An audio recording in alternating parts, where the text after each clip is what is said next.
OMG. Marcus McDonald takes another point away from Okolie. Okolie, who got dropped. What was it, in the sixth round? Marcus McDonald giving him a long talking to. Long, long, long. And we're in the seventh round now. OMG. OMG.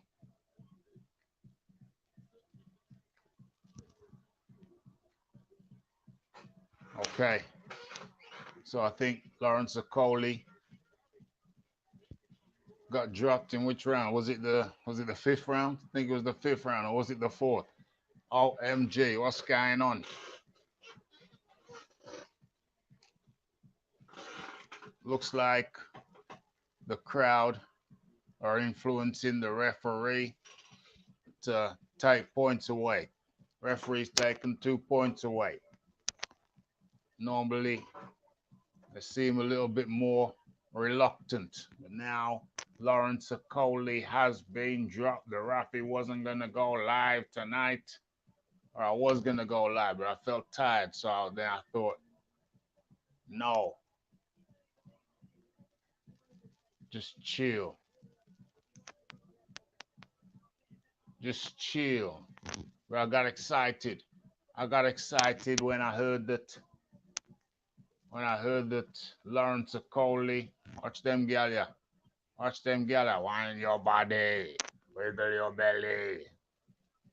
So I'm watching the Okolie fight until, hold on a second, what's going on? Yeah, until this one finishes, until I'm watching the Okolie fight versus Chris Billam-Smith until this done, and I'll switch over to the Lara Wood. You know what I mean? I was gonna sit this one out, but I started to feel energized.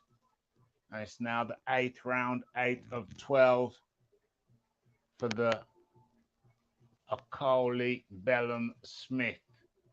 OMG. Okay, so if you want to follow the Lara Wood fight, then now we're not doing that till this one's finished, because this one here with Okolie Billam-Smith could be very interesting. Okolie's just been dropped. I think it was in the fifth round, or was it the fourth? And now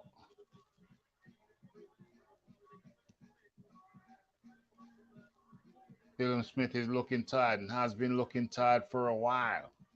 OMG. So it's punches. Okolie fears he may be losing his world championship, so he's pulling out the stops now. He's no huggy bear, no huggy bear. He's just going in and he's putting them punches in. Body, body, head. I don't think Billam-Smith has done anything this round, has he? Correct me if I'm wrong. OMG. So you're watching the Okolie versus the Chris Billam-Smith. Has Chris Billam-Smith done anything this round? Okolie's punching upstairs, downstairs, triple, quadruple jab, big right from Okolie, quadruple jab from Billam-Smith, and then a big right from Lawrence Okolie. We're in the eighth round, 8 of 12. Write something in the chat. Say howdy doody, Rafi. Say howdy doody, Rafi. OMG. It's the 8 round of 12. And we're watching the Chris Billam-Smith versus the Lawrence Okolie when this, big left from Lawrence to the mouth of Chris Billam-Smith. And then Chris Billam-Smith and Lawrence Okolie playing huggy bear. The crowd are cheering. Where is this? Bournemouth. The crowd are cheering. But wasn't really much there.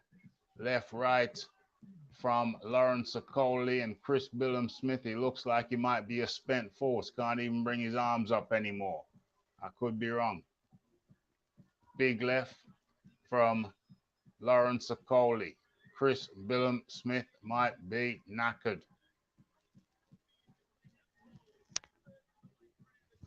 Two-thirds of the way through this fight. OMG.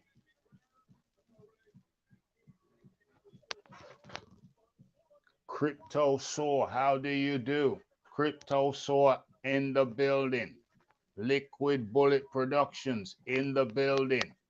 Yeah, I was going to take the night off. I felt knackered, felt tired.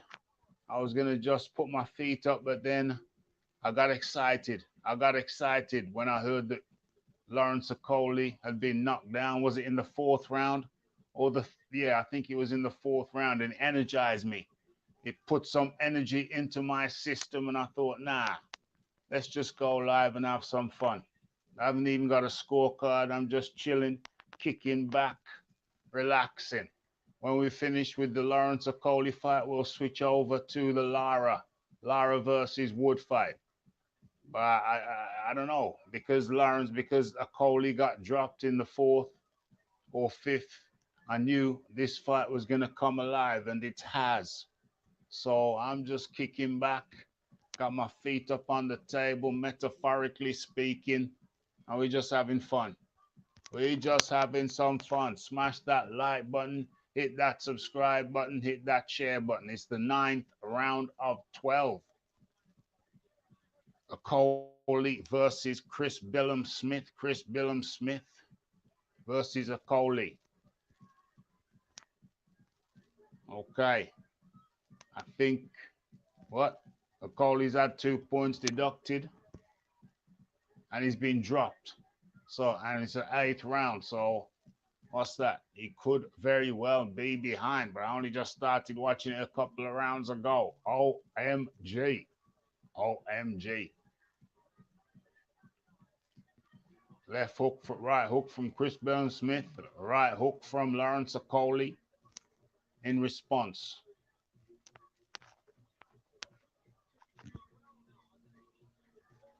Jab from Okolie. Huggy Bear, playing Huggy Bear. Write something in the chat, folks. Let me know you're there.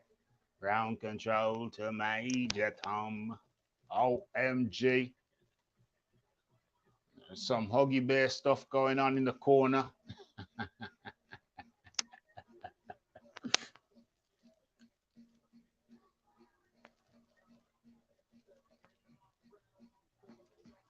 Let's do it, mate. Let's do it. Can I show that? If I press that, does it come up? Let me see. Yeah, it does. Oh my gosh, it's the first time I've done this. I've never actually pressed it. Didn't realize I could do this on my phone. I'm on my phone at the moment. You know what? Let's do it. Let's do it. If you got a pen or a paper, let's do it, mate. Let's do it. Can I write in? Can I write? Okay, I'll tell you what. If you got a pen or paper, just write down my email. Just write down my email. I think that's the best way we can do it. It's ukraf@yahoo.co. No. It's ukraf@gmail.com. Is that right? Let me just do a quick check. Let's do a quick check. And that's the end of the 8th round. Where's my email? What is it? ukraf@gmail.com. I think that's what it is. ukraf@gmail.com. Actually, yeah, I think that's what it is. ukraf@gmail.com. Is that what it is? Is that what it is? I think so, but I think it's in my bio anyway. It's in my bio anyway. It's in my details. It's in my details. What's going on here? What's going on here? OMG. We got some equipment there. We got too many wires under there. Too many wires under there. Let's do it. Let's do it.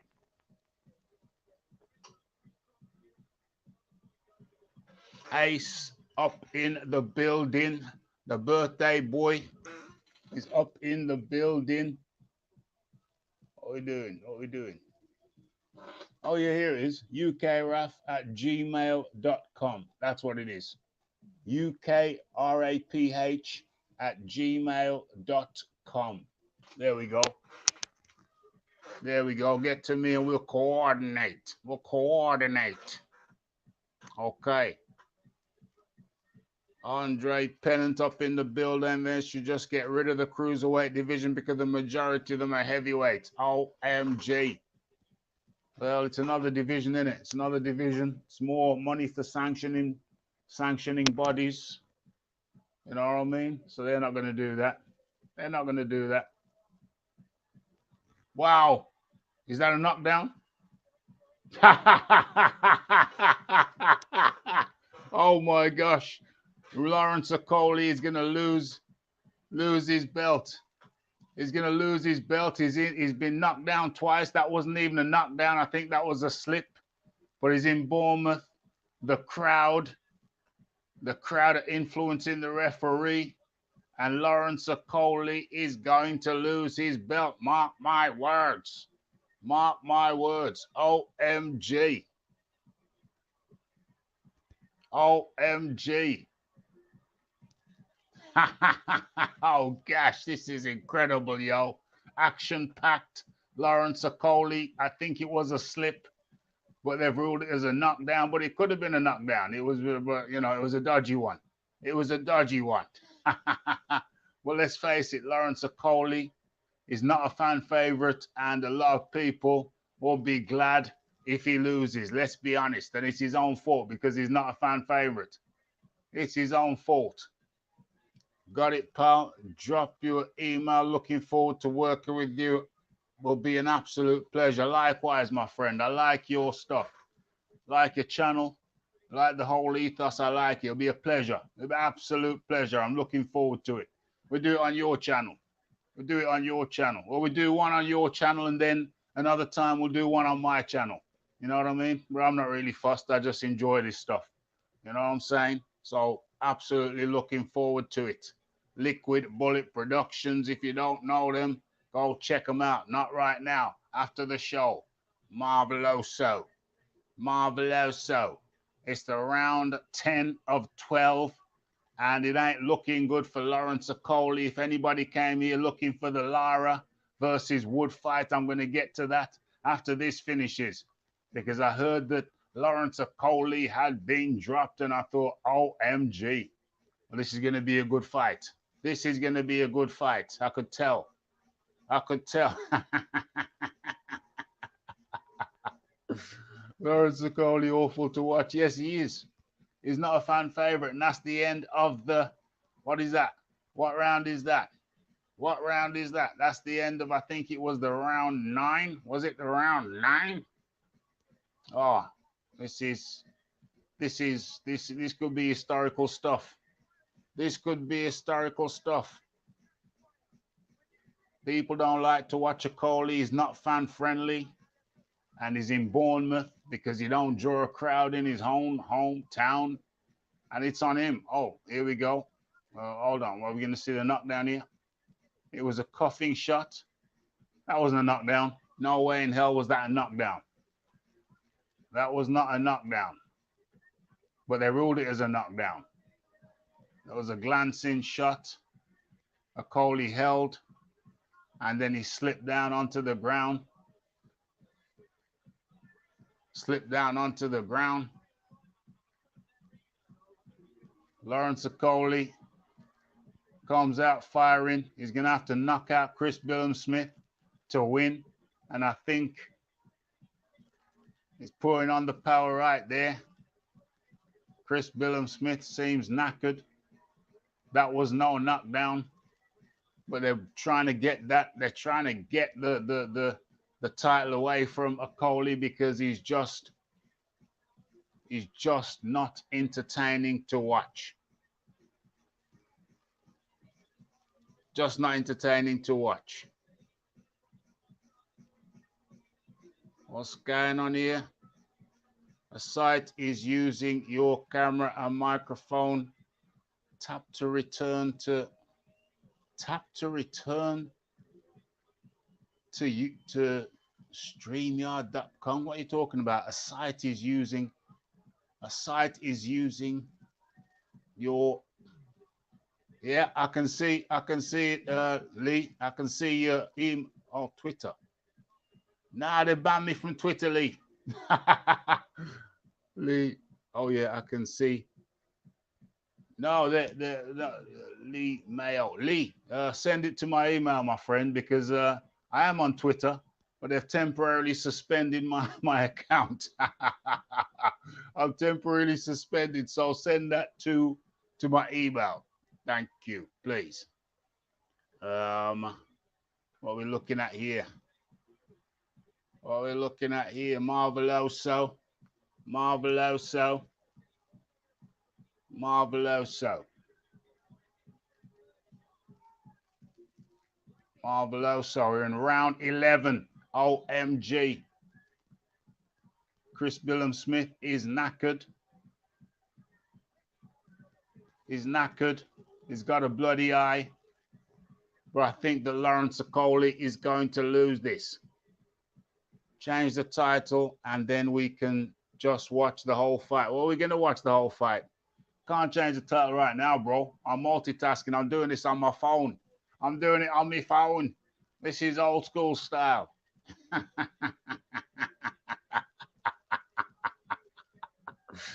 This is the last time I'm watching him. OMG. I wasn't going to watch him. Don't get it twisted. The only reason I'm watching this fight was because I heard that Okolie had been knocked down. So I knew he would have to come with it. I knew he'd have to bring it. But when they gave Billam-Smith the second knockdown, which was not a knockdown, then I knew that Okolie's probably going to lose. Okolie's probably going to lose. Oh my God. And that was a knockdown. That's the third knock. That's the second real knockdown. But it's the third one being judged in the fight. Oh my gosh, he's definitely lost now.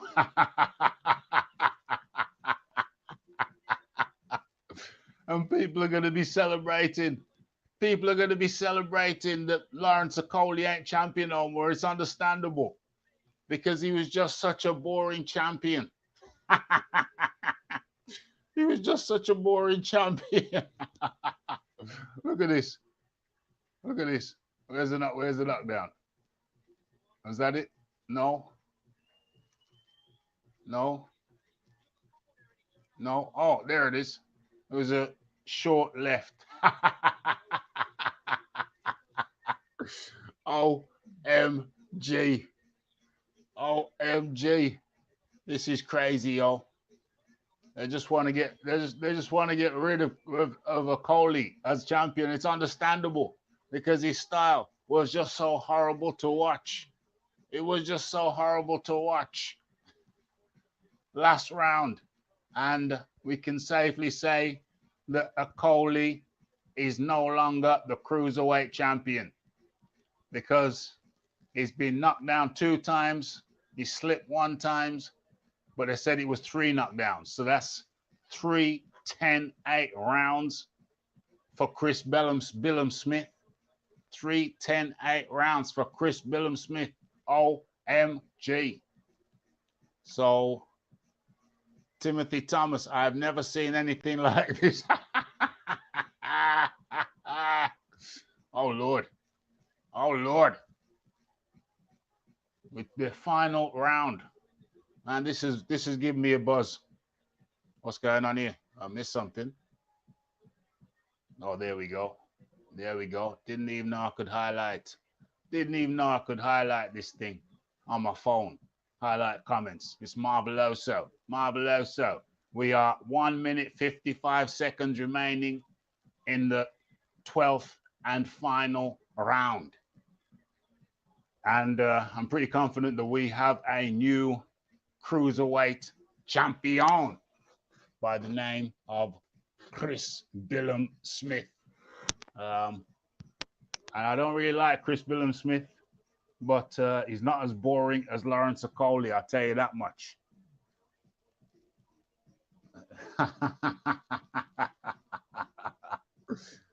He's gone down again. That's a joke. It's crazy. It's crazy, yo. Uh-oh.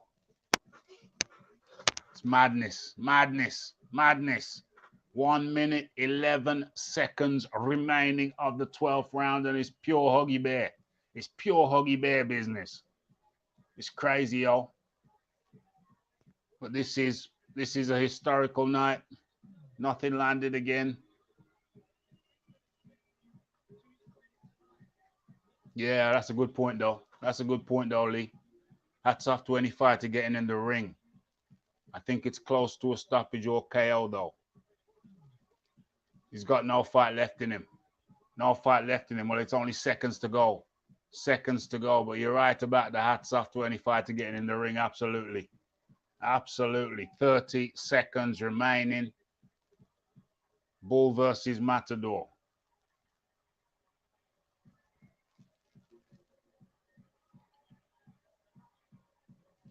Yeah, we're gonna go the full distance, Leigh. Leigh, I think you sent me something on Twitter, but Twitter suspended my account, so get that to my email, my friend, if you can. ukwrath@gmail.com. Okay, it's over. It's over. It's over. It's over. And I think we know who won. Hit that like button, hit that subscribe button, hit that share button. It's over. It's over. It's over. I want to hurry up and give me the scores on this so we can switch over to the Lara, the Lara versus Wood. Hurry up. I hope they hurry up. I hope they hurry up.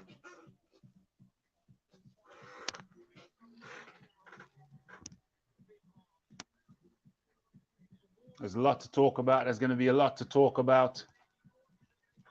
There's going to be a lot to talk about in this.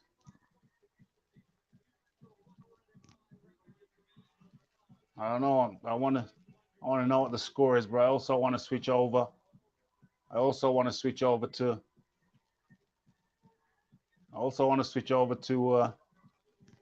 the Lara fight. You know what? I can find out what the result of this in a second. But really and truly, right about now, I want to switch over to Lara v. Wood. I can find out the result of this in a second. Let me close that. Oh, no, should I close that?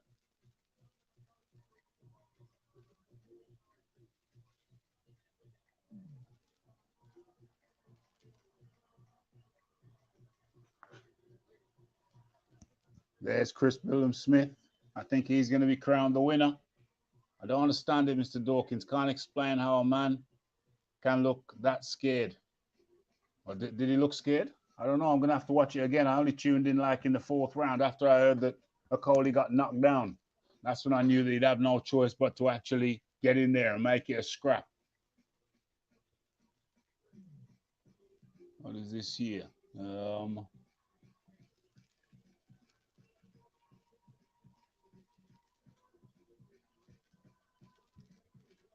Let me just look at these stats here.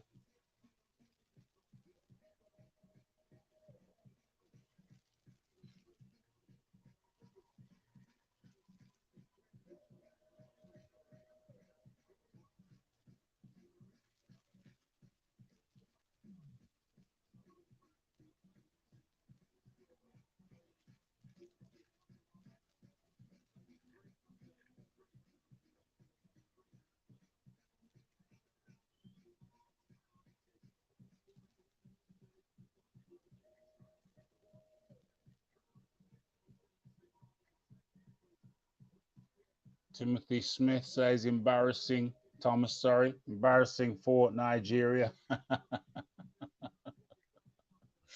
Oh my gosh.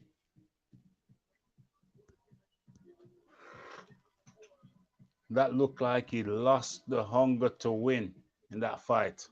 The all saying is that it's not the dog in the fight that counts, but it's the fight in the dog. Bloody right, mate. Bloody right. Bloody right.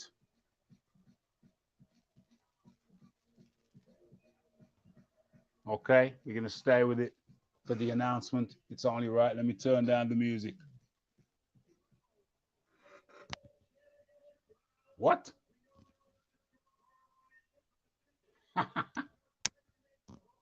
You think of 112, 112.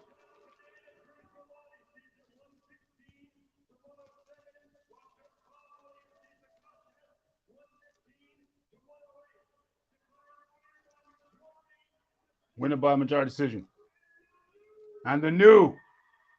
And the new. And the new. Hey, I never anticipated this, but deserves it. You know what I'm saying? He came to fight. He came to fight and he did it. I didn't anticipate this. I don't think anybody anticipated Chris Billam-Smith being a world champion. I don't think anybody anticipated that. But you know what? He came to fight, and Lawrence Okolie, I don't know what he's on. He's full of talent. Well, I don't know what Okolie's on. I don't know what he's on. But Chris Billam-Smith, I don't think anybody anticipated Chris Billam-Smith becoming a world champion. I don't think he expected to become a world champion, but he's done it. And now I'm thinking about it. I wish I'd have put a few quid on him. I wish I'd have put a few quid on him.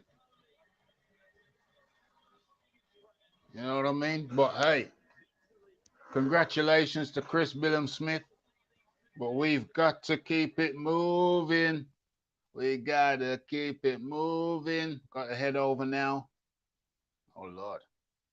We got to head over now to, where are we? Where's the zone? There it is. There it is. There's the zone. There is the zone.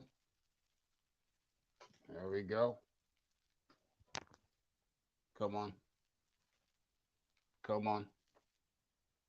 Is that it?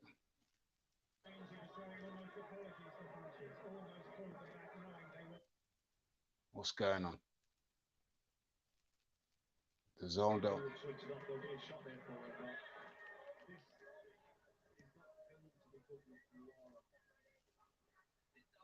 Sixth round. Oh, the eighth round, sorry. The eighth round of Lara versus Wood. The eighth round, I have no idea what's been going on. I'm not marking, I'm not scoring these. I'm just having a fun night. I'm not marking it, I'm just talking about it. I have no idea what's been going on. We're going to have to find out from the commentators. Lawrence has been hit issues, has being hit issues.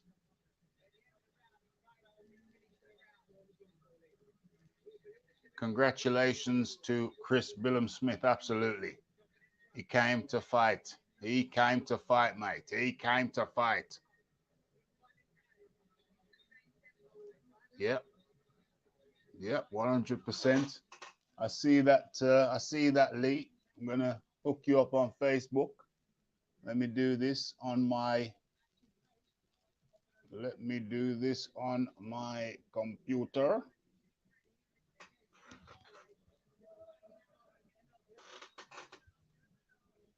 Well,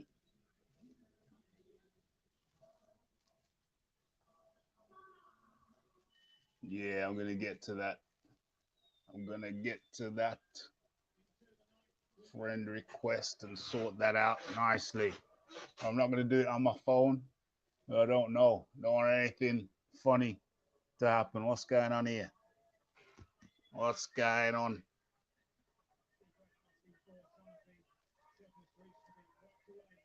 Change the title and they won't click on you. You can just run the whole thing. That's not how it works, buddy. That's not how it works. I've been doing this thing for a few years now, and I know that's not how it works, mate. You know, you got algorithms, you got computers, you got software programs that will flag if you play the fight, and they'll just take it down real smooth, like real smooth. That's why I'm just, that's why people just commentate on the fights. You know, you can't really show them. Take a look around. You can talk about it. You can't really show it. You can show a few seconds like that, and that's that. You know what I mean? Nice one, Leigh. I see that friend request. I'll deal with that on the phone after the show. Nice one, mate. Sweet. Okay, so it's round 9. Lara versus Wood. I have no idea who's winning. Hit that like button. Hit that subscribe button. Hit that share button.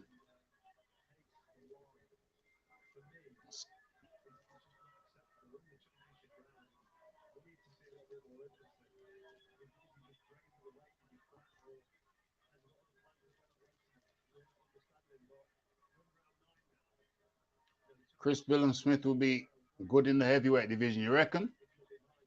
You reckon? I think. Don't you think Chris would be a bit undersized in the heavyweights? I think Chris would be undersized. Might be undersized, my friend. Might be undersized. Um,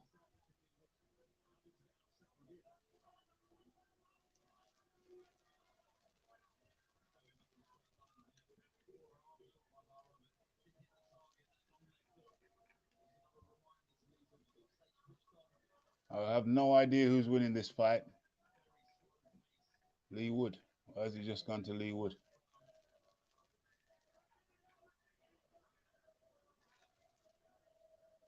It's round 9, and I have no idea who's winning.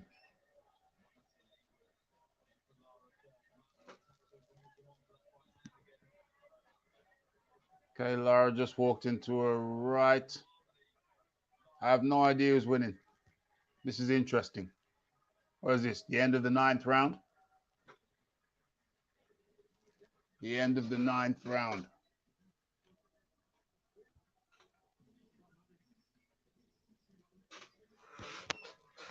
Lara versus Wood.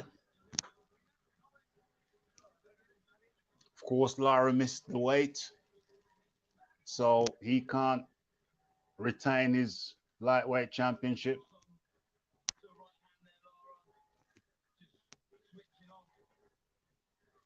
Nice right there from Wood. Okay, Wood's got a cut. What a horrible, ugly fight.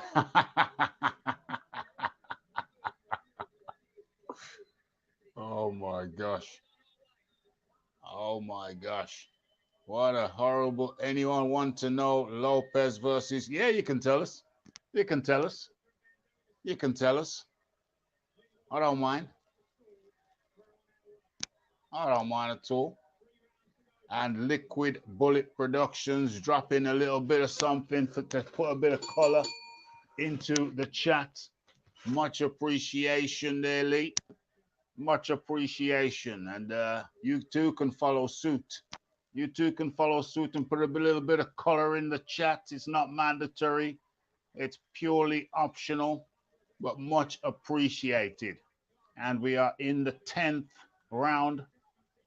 I have no idea who's winning. No idea who's winning. But Wood looks composed.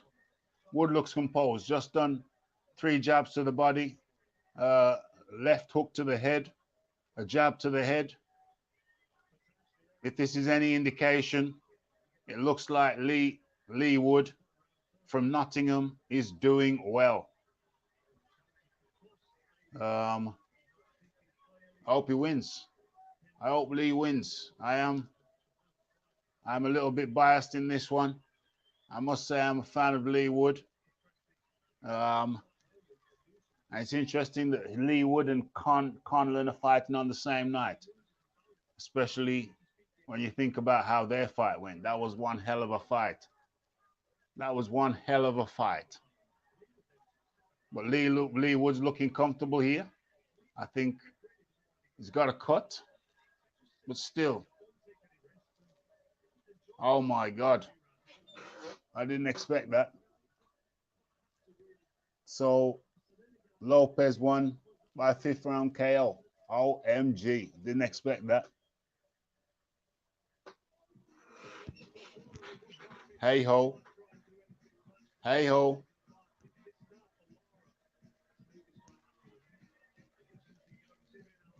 Oh. Oh, that was a nice punch from Lara. Rocked Rockwood's head back a little bit. Just a little bit. Just a little bit. Okolie said, I'm the kind of guy that adapts to a loss. Oh, man. Whoa. What the hell happened there? Was it a trip? Went stumbling. Lara went stumbling. I don't know what happened there. Thought that was a knockdown. But I got to be honest. The boxing world's probably relieved that Okolie lost. Let's be honest. He was just so uninteresting in the ring. He was just so uninteresting, mate. I don't know who's winning. The suspense is good. Hit that like button, hit that subscribe button, hit that share button.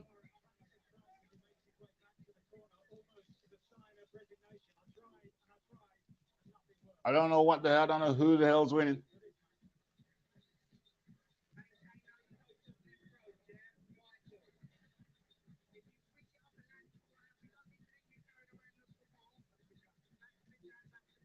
Back to the jab, back to the jab.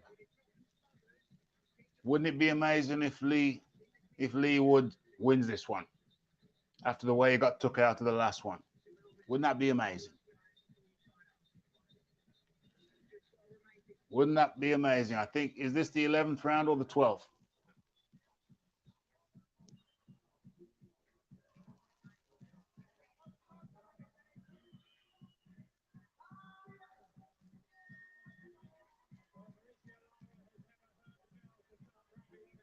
Oh, this is round 11. Round 11. Okay.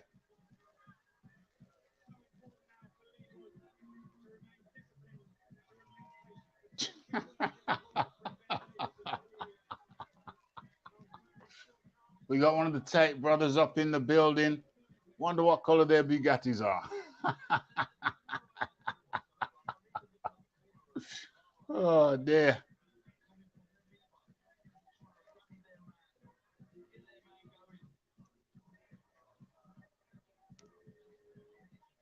Okay, Wood looking very comfortable. It's around 11. And of course, this is for the lightweight title. I don't know what sanctioning body, I've forgotten. Or is it the WBA? Yeah, it's the WBA. And Wood looking very comfortable. Looking very comfortable.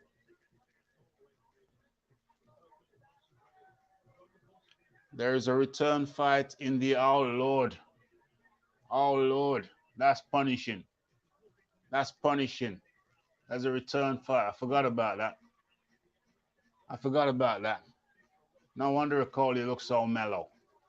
No wonder he took the loss so well. Okay, it was a nice job from Lara.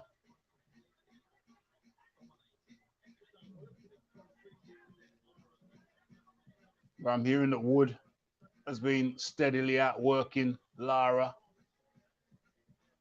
So, I don't know. I'm getting the feeling that Wood is up on the scorecards. That's the feeling I'm getting from the commentators. What's going on? What's going on? What's going on?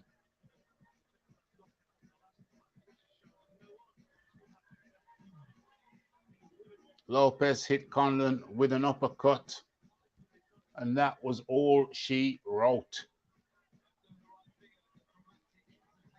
Lara, with a leaping, what is it, backhand, isn't it? So that's the leaping right. It's pretty good at that. Pretty good at that. Very fluid with the hands is this Lara fella. But Wood is no slouch either. Lara's got the one. Lara's the one with the edge and the power. But Wood has the movement. Of course, Lara came in heavy. That's why he basically lost his belt on the scales. Hit that like button, hit that subscribe button, hit that share button. Tell a friend to tell a friend to tell a friend. Rafael, man, long time no see. Thomas McGregor up in the building. I'm still here, mate.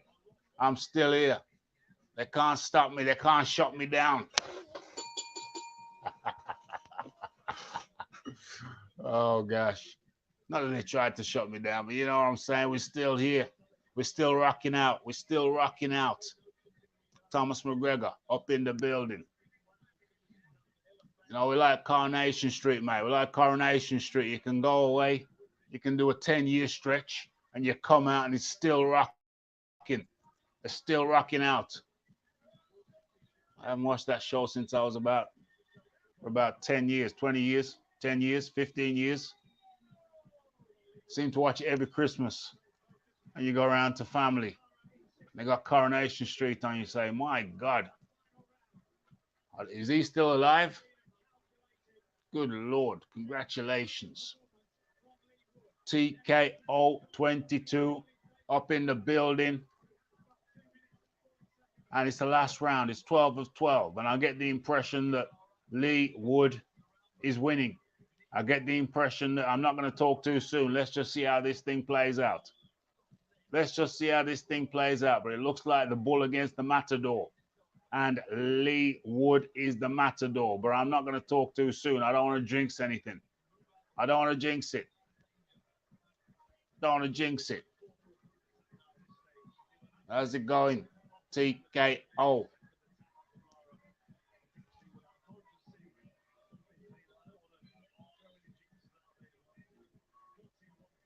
In the building. Oh, big right hand from Wood. Nice sharp right hand.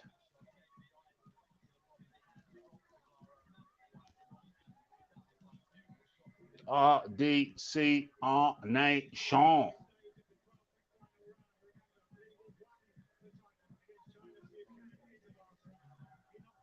The People's Channel deserves more subscribers, but I don't know, maybe it's an acquired taste. Maybe it's an acquired taste. Not everybody loves caviar.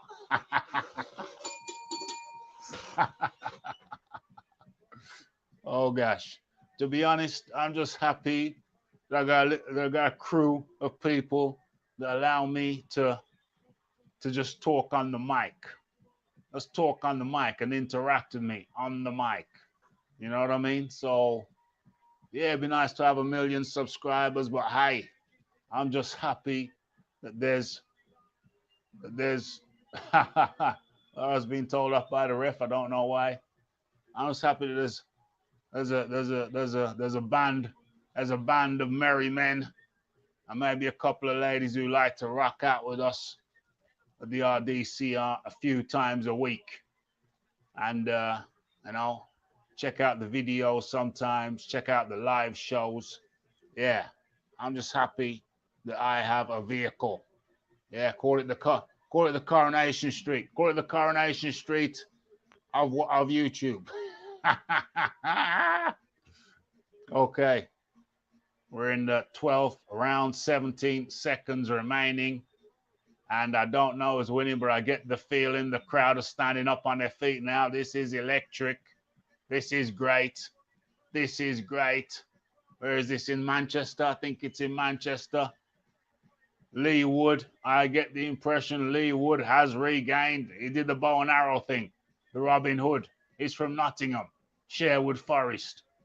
I get the feeling that Leigh Wood has regained his championship, his lightweight WBA championship. OMG. What's the site? What's what site? What site? Oh, you mean this is the zone? Oh, you mean what channel am I watching on? This is the zone. This is the zone.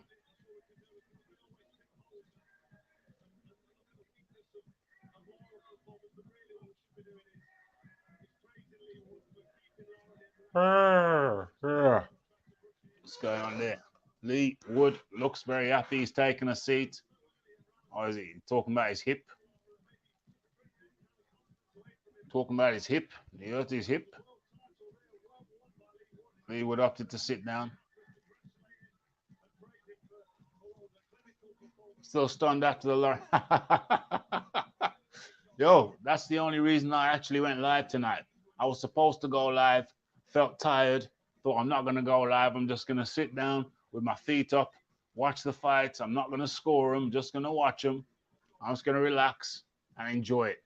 And then I heard that Lawrence Okolie had been dropped, and I knew then that he would have to fight. He would have to actually make a fight of it. And so it would be more interesting than a typical Lawrence Okolie fight. And so on that base, I said, yeah, let me go live. Let me go live. Let me go live. I'd already set up the live, so I only had to press one button to go. You know what I mean? I only had to press one button to go.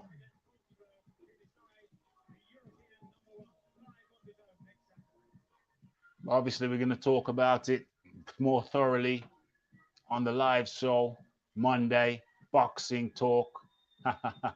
Boxing talk with Rafi. I was putting on his sombrero. Putting on his sombrero.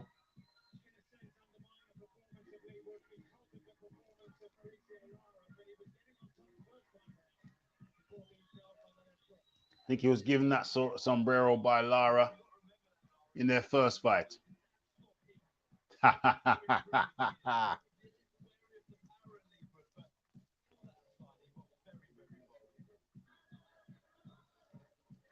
Where are they fighting? They're fighting in Manchester AO Arena, I believe. Pretty sure this was the AO Arena in Manchester. Yeah, Manchester Arena. What is this? Oh, it's the featherweight division. My bad. I said the lightweight division. It's the featherweight division. My bad.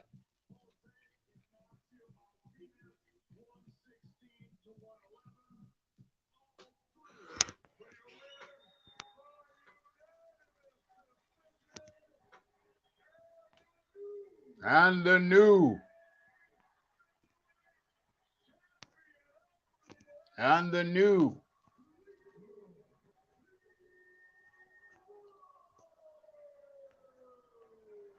And the new.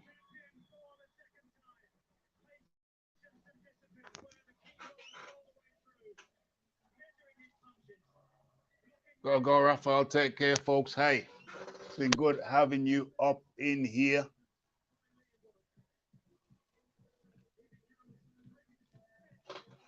Now let's see Muller. It's been good having you up in here. Thomas McGregor. Good to see you, my friend.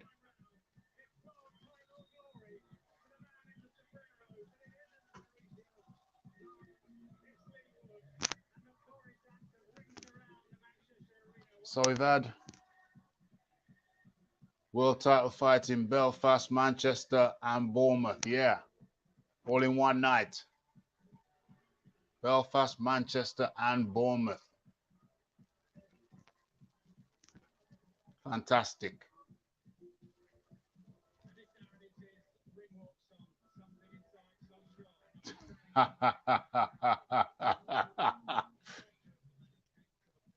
Mr. Dawkins, even McGuigan looked embarrassed for Sugar Hill, who made Okolie worse than ever. Really? Are we blaming the trainer? Are we blaming the trainer? Sugar Hill? Are we going to blame Sugar Hill for Lawrence's demise? Really? Are we going to do that? Is that fair? Is that true? Is that real? I don't know. I'm not disagreeing with you. I'm not disagreeing with you. I'm just saying, do we really think that Sugar Hill made Lawrence Okolie worse? I didn't agree with him leaving Shane McGuigan, though. I admit that. Because it takes a few fights to gel with the new trainer. But I'm really happy for Leigh Wood. I really am.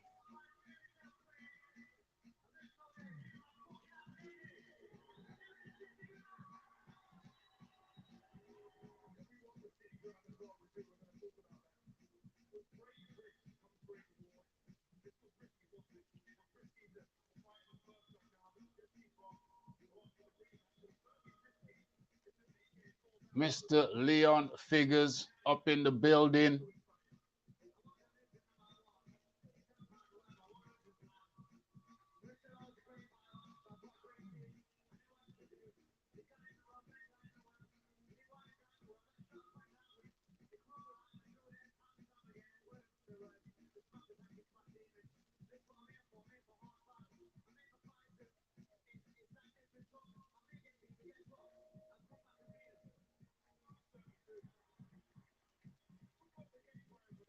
How do I add? How can I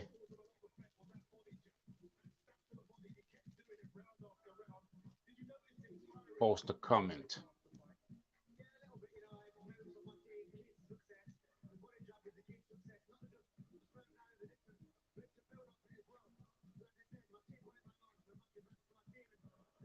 Boom.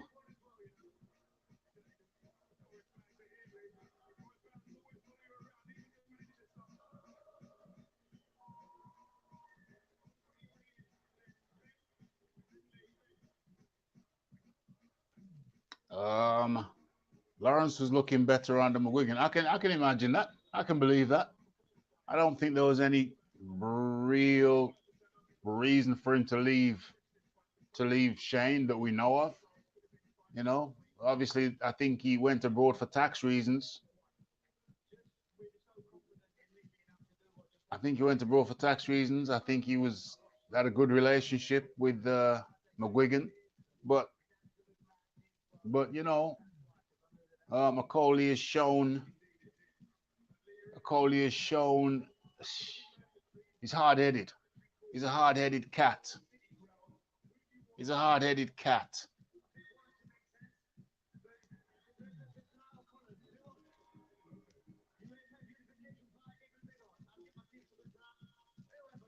Lopez unification fight, Warrington.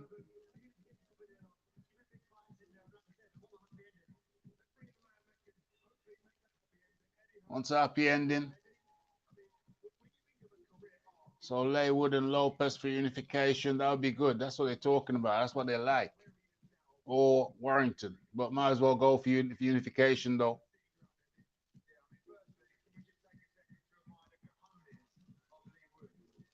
He says take a second to admire Leigh Wood's cojones. After you, Eddie. After you.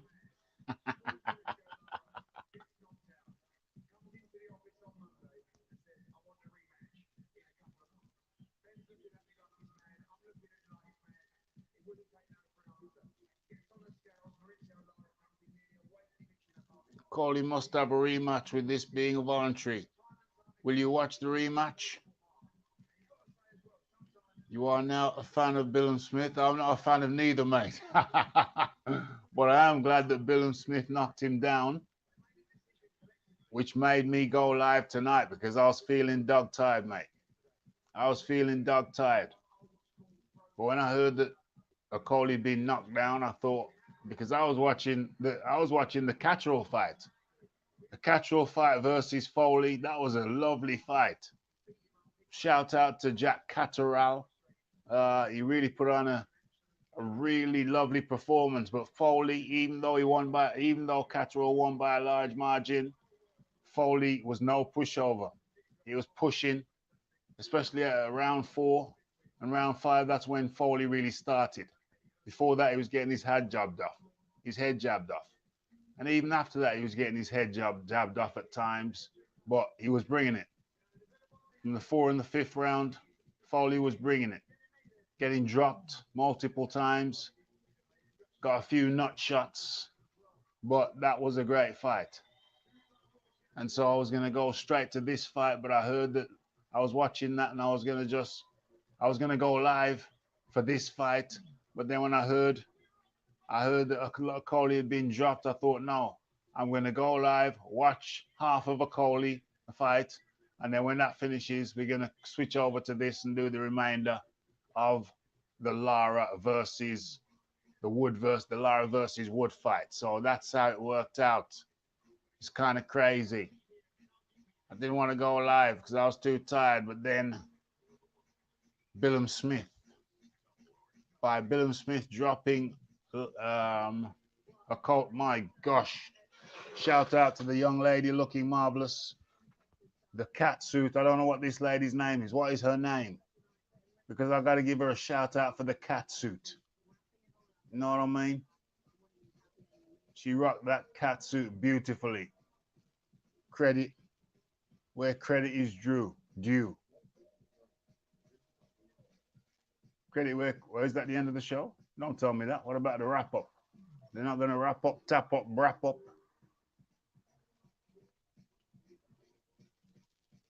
Definitely be watching that fight now. Almost certainly going to be watching that fight now. I just heard a ping. What does that mean? That means that theoretically there is a guest in the building. Never done this on my phone before. And peace, Mr. Dawkins. Peace to the chat. How is everyone? We have Leon Figures in the building, and it's the first time I think I've ever had a guest on my phone. I could be wrong, but this could be historical. How you doing, Mr. Leon Figures? Peace, Mr. Dawkins. How are you? I'm good, my friend. I'm good. I wasn't going to go live. Well, Billam-Smith seems to do this to you. Every time he has a fight, he seems to he seems to get encouraged to go live. Hey, maybe this Liam, this Chris Billam-Smith guy, maybe there's something to him. Because I enjoyed his last fight because he almost got knocked out, and then I enjoyed this fight because he looked like he might knock out Lawrence Okolie. Well, I couldn't really see the whole fight. I was watching it on my phone. I was just finishing up at work, so I was catching bits of it. And as always, went to use the restroom, and I hear the phone going wild. And I'm like, what's going on here? And I see Okolie on his knees. I was like, okay. Then I started focusing on it, and it just looked like a messy mess. I mean, Okolie seemed like he came back with a bit of power towards the end, but Billam-Smith was just eating his shots for breakfast. He was just eating every punch he landed, but he was just eating them. It just, I don't know if it's a case of the trainer or Billam-Smith has got his number. I think Okolie could fight him 10 times and he'll lose 10 times. Really? Is that because you watched the whole fight? I only watched it from like about round 5. I never watched it fully. Remember, I was at work and I was just finishing up. But yeah. I mean, I don't. I'm probably being a bit exaggerating a bit because everything was in Billam-Smith's favour. He had the home crowd. Yes. Referee for once punished Okolie for his naughty, borderline, tactics. Punished him heavily. But they were fair. He warned him plenty of times. He could have stopped, found a different game plan. That's if the ref's allowing it, you keep doing it. But the ref was letting me know. He never overreacted with it. He warned him, point. Warned him, point. 3 warnings and a point. It was just reasonable. But I just think that Billam-Smith took his shots. Yeah. And in a rematch, I think it will be worse. But let's see what Sugar Hill can do. Wow. Wow. Let's see what Sugar Hill can do. What the hell Sugar Hill can do? What the hell Sugar Hill can do? Iron Kong up in the building. Talk to me. Yeah, peace to the figures, peace to the Darkins. Please, Mr. Cole. Yeah, so I watched the fight with Okolie a little bit on and off because my son wanna scam on me here, got me doing a big ass drawing of a map for his geography project. So I was watching the fight on and off, and I just was watching Lawrence Okolie just. Can we just have a moment of silence, please? Oh, hello. Okay. Carry on, Con. Carry on, What's Con. going on? Shinani out? I was looking for the line. Shinani out the door? I was looking for the line. She's in a cat suit. I was just Figures. admiring the lines. I was admiring the lines.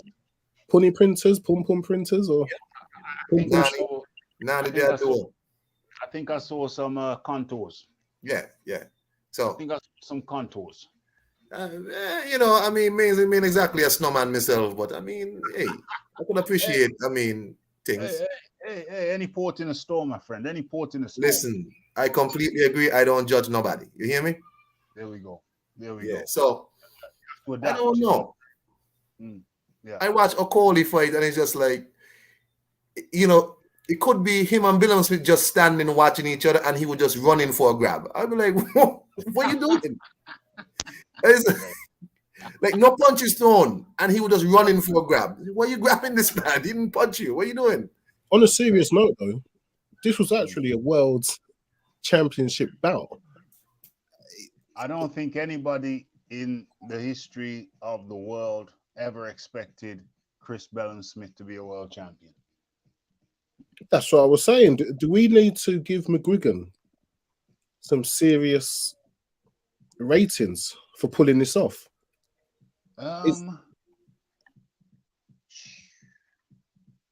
I'll be right back, Rafi. Yeah. Yes, Con. I think you can't take nothing away from Chris Billam-Smith because he's a world champion now. But I think Chris Billam-Smith has to give props to Okolie. I think Okolie helped Chris Billam-Smith. I think Okolie helped him because he left Shane McGuigan for non-boxing reasons, as far as I'm aware. I explained why I think Okolie went abroad. I think it was for tax reasons, and that's not a really good reason to leave a coach who had you looking better than you had previously. And then he went to Sugar Hill. And looks like you're controlling the DAZN camera there, Mr. Dawkins. Look like you were controlling the DAZN camera. Looked like it was trying to get it on. They should let me.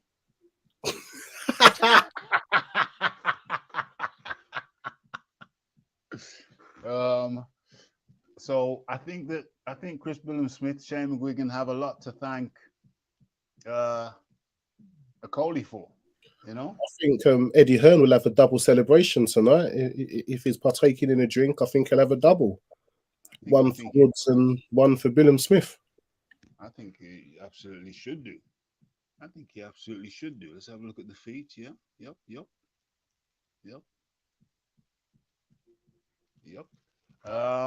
I think he should do. So people, I hear there's going to be talk about Sugar Hill. I don't know if you can put it on Sugar Hill. It's just that this cat is a notoriously, when we talk about Okolie, it's just a notoriously obstinate gentleman. He's an obstinate fella. Let's have a look at the feet again. He was landing some good shots. They just weren't hurting Billam-Smith. I don't know if it was the home crowd adrenaline. Everything was just bouncing off of him. For real. I mean, I wasn't able to hear Sugar Hill's instructions, but Yeah, I think that was Okolie. I don't think that was Sugar Hill. I'm sure Sugar Hill never told him to go go side on, keep your chin in the air to get hooked for the first strike. I'm pretty sure, guaranteed that was never in any training session. It's like, what the hell do you do when? What the hell do you do when you know you're working with a guy who's so obstinate? So obstinate. So I'm using the word obstinate instead of pig-headed because people might think when I say pig-headed, P-I-G, they might think I'm saying big-headed. But I'm just using the word obstinate instead, so people know exactly what I'm saying. He's in real trouble though. If he can't get his belt back, how is he going to find any opponents? Well, he's gonna be up the river without a paddle. He's gonna be up the river without a paddle. With no belt, why would anyone try and fight that? He's gonna be up the river without a paddle. There's no question about it. Okolie needs mental therapy. He certainly does, but I think he's so obstinate. He might tell the therapist that he's wrong. He might tell the therapist. Well, he won't even do that. He'll say, "Yeah, thanks for the advice," and just walk out and say, kiss his teeth and say they don't know what they're talking about. I was just thinking, who's flourished since they've gone to boxer? And Natasha Jones might be one of the few. I can't really think of many that have flourished. That it's actually been good. Chris Billam-Smith. Yeah. Oh, yes. Chris Mr. Billam-Smith, Natasha. Yeah. Chris Billam-Smith, Natasha Jonas. Chris Billam-Smith, Natasha It's gone Jonas. terribly wrong for more people though than it has. Yeah, definitely gone wrong for more people than it's gone good for. Turn my camera around. Okay, we're good again. We're good again. We're good again. We're good again. Yeah, it's just Chris Billam-Smith and Natasha Jonas, isn't it?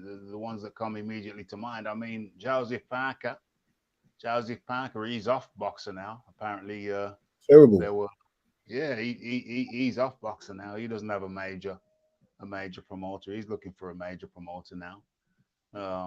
So is Billam-Smith now the face of boxing for Sky? Well, I tell you, I think we discussed it at some point, and we discussed it over here at the RDCR. I don't remember who I was talking to, maybe Kong, and we said, could be Kong and some others. We said that I said that, yeah, boxer. Eddie Hearn must be rubbing his hands together and laughing at because they were acting like boxers were acting like they'd poached the crown jewels, when in reality what they'd poached was Boatsi and Okolie, and believe you me, certainly in Okolie, well, in both of them, both not the most fan friendly, boxers. I mean, they are, but I think Hearn is kicking himself because he was adamant that Bournemouth, they couldn't make Bournemouth work, and Boxer have. Yeah, I really think he's kicking himself. Well, yeah, kicking himself about what? Not bringing Billam-Smith to Bournemouth himself on the zone. Yeah. No one headlining Billam. That's why Billam-Smith went to Boxer. They said they'll do that for him. Eddie Hearn just said the numbers don't work, and his metrics that he was looking at, he was just like, the numbers don't work in Bournemouth. It's not a boxing town. They came out and supported, and I think he missed the trick as well with McKinston. Yeah. When he was on the crest of the wave, I think they could have done something for him. Yeah. Because they seem to be very supportive of their own, as they kept singing, he's one of our own in the South Coast. Yeah.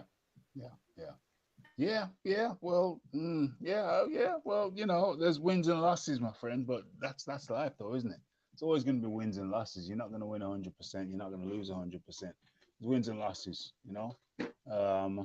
So, but on the other hand, you could say, well, you know, I got Okolie, I got Okolie and Boatsy off my hands rather than bemoaning their loss. I don't know if he's mourning their loss, although you always want as many champions as you can have on the promotional banner. But I think Boxer. I think they'll take overs, as you know, a few home defences. I think they might maybe manage to let him keep hold of that belt for, I don't know, a couple of years maybe. Yeah. What do you mean? Billam-Smith is going to hold it money up. Yeah, they'll put the money up, let him fight at home all the time. If it goes to personals, or they make a nice offer for the challengers and the cruiserweights. You got a lot of confidence in Chris Billam-Smith, more than me. Well, it's the division, isn't it? Plus, he's at home, and now he's a champion, isn't it? So and I think Sky will back him. My bad. I think we got a guest. Let me press that button. 3, 2, 1. Boop. Oh, at the stream. Yeah, there we go. I think we've done it. The Iron Kong. Yeah, Rafi. His return. It's the return. Yeah. So, what I was saying about that, remember we had this conversation, I think, just before the fight, and I was saying, it's two things. I don't know if Boxer wants Okolie to lose and get him out the way because maybe Chris Billam-Smith is more marketable, or do they don't want him to lose because they've invested a lot of money in him, and a beltless Lawrence Okolie is not worth very much at all. We was just talking about that. I was just saying that we'd had this conversation, and my stance, as I recall it, was that they would be relieved. Boxer would be relieved to have Chris Billam-Smith as champion over Lawrence Okolie because Lawrence Okolie is just so unfan friendly. He's just so unfan friendly that, you know, they'd want Chris Billam-Smith to win, and I think that the referee got the memo. I honestly believe the referee got the memo because the second knockdown was not a knockdown. You know, it was Was the third one a knockdown? You didn't see on my phone. The third one. The third one. This first one. Well, the first one I never saw, but I assume it. But I was. The first one was a clean. Yeah, that was a clean. Clean I was listening elsewhere, and that was clean. So the first one was a knockdown, even though I never saw it. The second one was not a knockdown. I mean, there was a punch, glancing punch, I think, and then it was more of a, it was Okolie grabbing around the waist, and then kind of being pushed down. But no way in hell, no way in any universe was the second one a knockdown. But I think the referee got the memo. The referees know, the judges know who the promoters want to win. So he got the memo, and once he ruled that a knockdown, I thought, okay, it's all over. It's all over for Okolie because the referees got the memo, the judges probably got the memo, and they want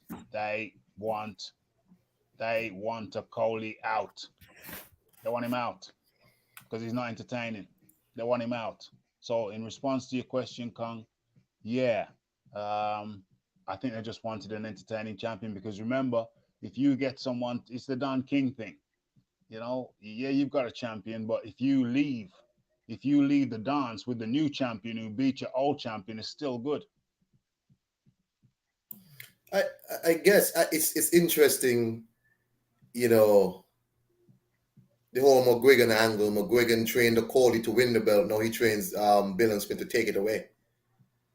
Well, he was training both of them. He was training both of them, so it was. So, but at the time when Okolie won it, he was the corner man, the head trainer corner man. No, he's not with Okolie. He's training Billam-Smith to take the belt away from Okolie. But I see someone in the chat says Lawrence Okolie needs some sort of a mental check. I think so. Something's wrong. I'm telling you, like, this man, both of them are just standing in front of each other. And Lawrence Okolie dives in for a hug. Figures, did you see that? I saw it repeatedly. Like, you think a guy would grab when, like, maybe he gets off a good combination, then stifles the other guy's offense, or he gets rocked a little bit and he just kind of hold the guy. No, they're just standing in front of each other figures. But I was just saying, and it feels so bad saying this, but that was a terrible championship 12 rounds of boxing. Yeah, it was bad. It was a good fight. It was more fighting than boxing. I'm just even the punch, even the knockdown. Yeah, it was in this lazy, weird wrestling, move out of the way, pivot, and it was just messy. And to think that's how you become a world champion, and like. I was just saying to Leon Figueres-Kong, I was just saying to Leon that that nobody in the history of this world, not even Chris Billam-Smith's mother, would have expected him to become a world champion. Neither me. No. And no the thing is, people were saying like Lawrence was probably the best cruiserweight in the world. Oh gosh.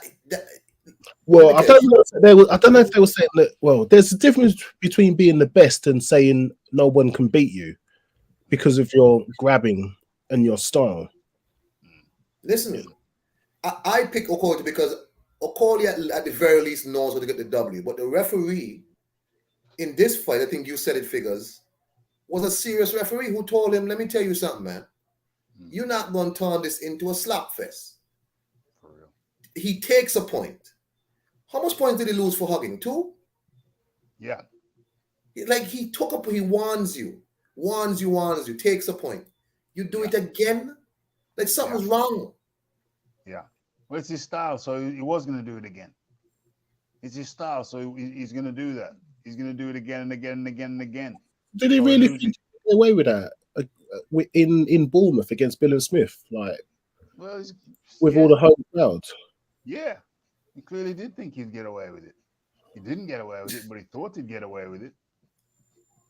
That's his style. He's not going to change his style overnight. I get it, Rafi, but yeah, Rafi, the man them just standing up watching each other. Next thing you know, Lawrence Okolie diving for a double leg. So we saying Okolie's bubble has now burst? Well, Figures, you tell me. I mean, a Lawrence Okolie with a belt was not an attractive proposition. Lawrence Okolie with no belt now is what?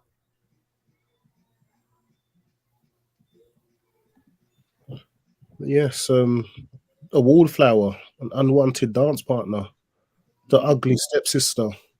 Exactly. Ugly stepsister. The ugly next to the girl that your friend has to talk to, so you get a chance to talk to the pretty one in the club.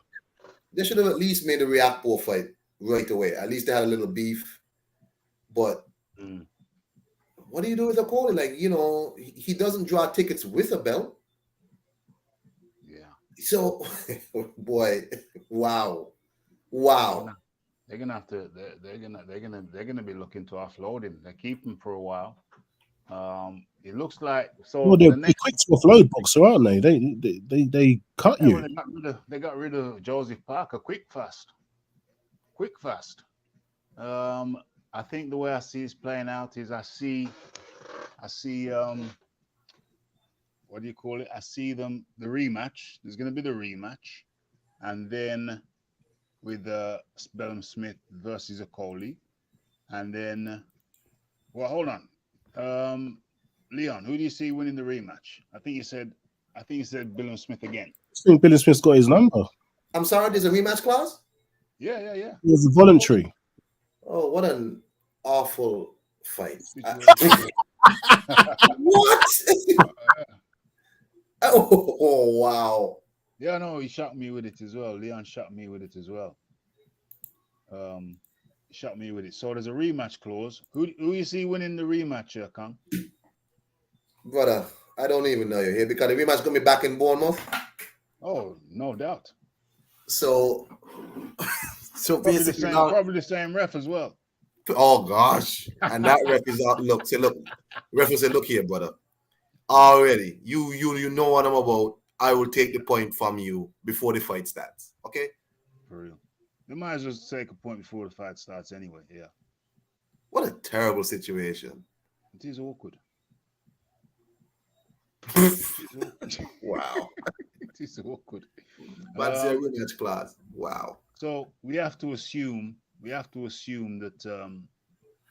that we have to think that there's a significant chance that Chris Billam-Smith maintains his championship in the rematch. So if that's the case, then it looks like Riakporhe. What are they going to do with Riakporhe? You see, they can put Riakporhe in straight with Billam-Smith, but Makes then, sense. well, it does and it doesn't, because then if Riakporhe beats Billam-Smith, then you've kind of lost Bournemouth a little bit. So You don't have a choice because that's what Riakporhe re-signed for apparently for the Billam-Smith fight. He was at the fight. Yeah, was he at the fight? Yeah. Oh, okay. He was talking junk saying he runs Bournemouth because he beat Billam-Smith. Oh, he did beat Billam-Smith back in the day, didn't he? Yeah, he did. So he did. So it's interesting. It's an interesting scenario. How are they going to play it? Because they want Billam-Smith, and I understand they want Billam-Smith to remain the champion. I understand that. Look at what he does. Look at what he does. He filled the arena. I mean, who else was on the card? I don't know, because I wasn't watching that card. I was watching the other card. that was a shabby card. Yeah, it was a shabby card. There was nothing on there for me. The zone card, you had Terry Harper. She looks like a cartoon character. No disrespect, Terry. Her face looks very cartoonish. You know what I'm saying? She knows her face looks very cartoonish. You know, unlike this young lady here in the cat suit with the nice feet. You see the feet? You see the toes? No corns. Corn free. Okay. So Terry Harper looks like a cartoon character. I mean that in a nice way. But that was an interesting fight. Shout out to Mr. Ali Bashir. Text me, said he landed in Manchester.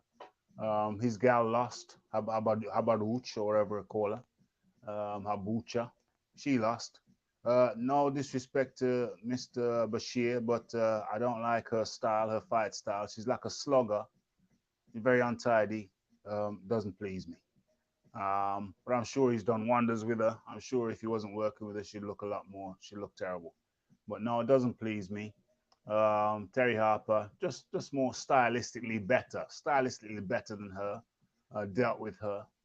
I noticed that girl Habuch, she was using the head a little bit as well. You know, a little bit of head work, a little bit of head butting. I noticed that. Habuch. So Terry Harper dealt with her, took care of her. Habazin? Yeah. However you want to pronounce it. Terry Harper took care of her. And then there was Jack Catterall versus Foley. That was a very entertaining fight. I was sitting down with my feet up. I had initially intended to go live. I'd written the show up, done the thumbnail, everything. But I was tired, man. I was tired.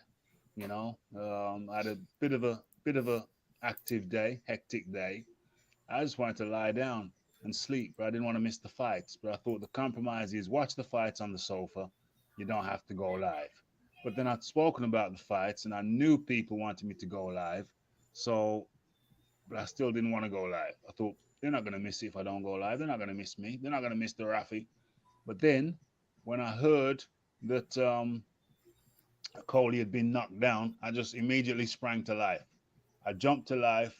I just pressed the button. I just pressed go, and I just winged it. I thought, what am I going to do? I started watching the Wood Lara as the introductions. I said, nah, I'm going to go straight to Okolie, Billam-Smith, because I know now Okolie's going to have to fight. Okolie is going to have to fight. So it's going to be interesting. So I said, okay, I explained to people, we're going to watch that fight. until it finishes. I think that was like the 5th round, and then we're going to switch over to the Lara Wood, and it worked out perfectly. Worked out perfectly. We got to see Okolie deposed, the deposed leader. Okolie deposed, um, and Billam-Smith crowned, and then we got to change channels and watch the last few rounds and watch Wood crowned. But I think dynamically, just for the spectacle of the unexpected, because I don't think many people expected Billam-Smith to win. But when it seemed clear, as soon as I switched over, and the referee kind of took a point off him, and then Okolie kind of slipped down, and the referee ruled it as a knockdown. I thought, okay, it's over. It's over for Okolie. So it's a dynamic night. Smith will not last long. I don't think he will either. But they need him to last long. But even if he doesn't last long, he's the next champ. They'll make it work, mate, because that Bournemouth crowd, they're there. Who are the current cruiserweight champions? That's a damn good question. Because I don't think cruiserweight has no J.O. Bataille in Australia. He's one. Oh yeah. That's a danger, man. What about Rivera, the geezer who fought Rivas? Is he still a cruiserweight champion? Nah. Oh, he was a cruiserweight champion, wasn't he? Isn't Battle Jack the WBC champ now? Oh yeah. Is he? Yeah, because that was Makabu beforehand. His brother. And the WBA is the Frenchman. What's his name? Goulamari and who? Okay. Big tough basic guy. So it's not no killer. It's not no killers out there. Like, well, Joe Bataille can fight. I'm not gonna lie. Bataille can fight, but they'll have to pay to get him to England. So, there's that. There's what the hell's going on here, mate? Leighton Evelyn, bloody hell, mate. How you doing, me old buddy? How you doing, Leighton Evelyn? Up in the building. Good to see you, me old chum. Baboon Boxing is up in the building. How you doing, Baboon? Okolie was robbed. The 2023 version of Sugar Ray Leonard. What a lesson in stylish boxing he gave. Awful fight. OMG. Terrible. Hey, Leighton Evelyn, the Bayesian Welshman. Okay, hey. The Bayesian Welshman. The Cardiff Strangler.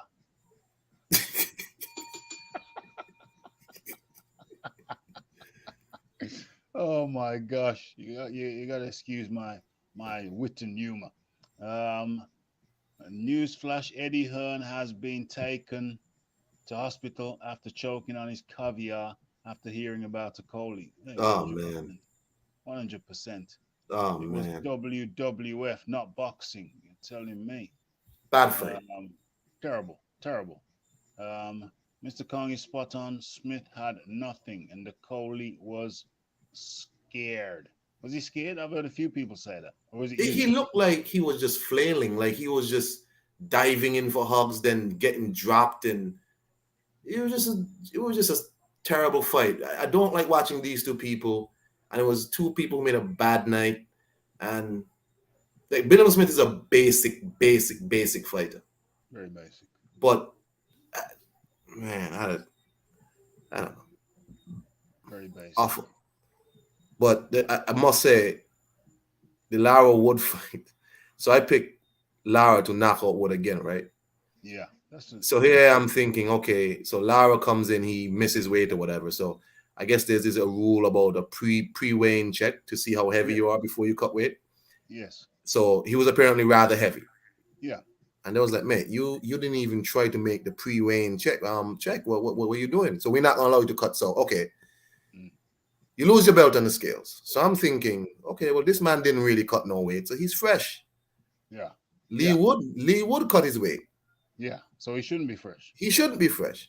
Bruh, tell me why Mauricio Lara looked like he was in cement shoes. He was getting outboxed in the first fight. What did he think the game plan was going to be in the second fight? I don't even think the man won a round. Wow, really? But Because I watching that fight, I wasn't watching that. I was watching the Okolie thing. It just looked like a whole schooling. He just was. Wow. Leigh would just kept his distance and just he dropped him. I was like, what, man? Wow. Lara looked bad. Wow. I never expected that. Bad. I expected Lara to win again. Me too, but yeah. He came in a weight class heavier than Leigh would. Yes. He's supposed to be fresher, and his corner didn't give him well, I can't speak Spanish, but he didn't make no adjustments. It was the same tactic he was trying to do. Damn. And it didn't work. And when it's not working, he didn't have any answers. Damn. Well, the UK, the zone commentators said maybe he had they called it the Andrew Ruiz, what? Where you've got a belt, you've come from you've come from nothing, you got a belt, you got that belt with one punch, so you can easily convince yourself, I just need to land one punch, so I don't really need to train. My punching power is my punching power. Yeah. Which then led to not making weight, which then led to that performance. Just thinking I just need to land, and you end up getting schooled. Wow. Yeah, you're right. Wow. You're right. I wonder if there was some because Ben Davidson was saying, I mean, not just Ben Davidson, but I mean, obviously, it just wasn't a fair situation if you're a lighterweight and you're going in there for a championship fight and you're fighting against somebody who didn't make weight. So effectively, you're fighting somebody a weight class above you. So I imagine that there would have been some gentleman's agreement backstage that would have said, well, we're not going to take this fight unless you limit your hydration to a certain point. So we're going to weigh in again, which I know happened. They weighed in again on the day of the fight, and it hasn't been publicized what that number was, but I know they had a weigh-in on the day of the fight. So logic and intellect tells you that some agreement was made that if you come in to tomorrow's weigh-in on the day of the fight over a certain weight, we are not going to fight you.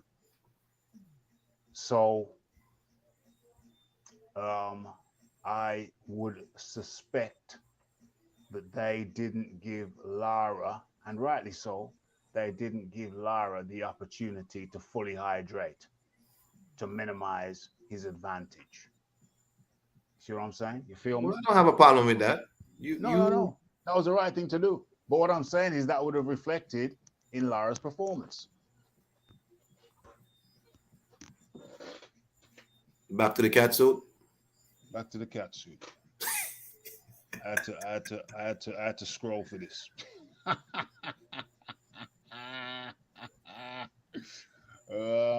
BT had a card? Timothy Thomas BT card was third rate. BT? Who was fighting on the card? Who was fighting on BT? Was that Conlon and Lopez? Yes, it was Conlon and Lopez. Okay.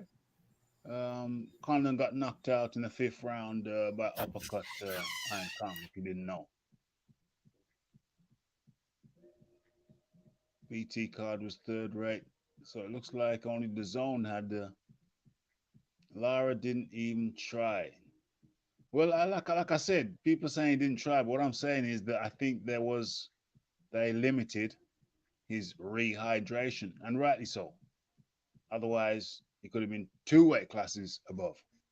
So they would have said, this is pure speculation on the part of the Rafi, they would have said, no, we're not going to fight you if you are above. We're going to weigh you tomorrow. We're still not sure, but we're going to weigh you tomorrow.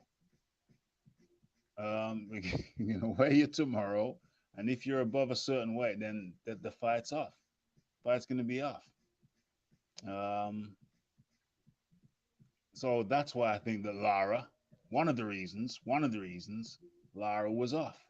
Because one, you tried to make the weight cut on weighing day. And then two, I suspect they would have limited his hydration to a certain extent on a gentleman's agreement, talking about between the teams, because he was weighed in on the day of the fight. See what I mean? Home wrecking knee knocker. Lara didn't even try. Well, that's what I said. That's what I just said. Why you ignore my comment? Did they pay you off too? Yeah, I got paid handsomely to ignore your comments.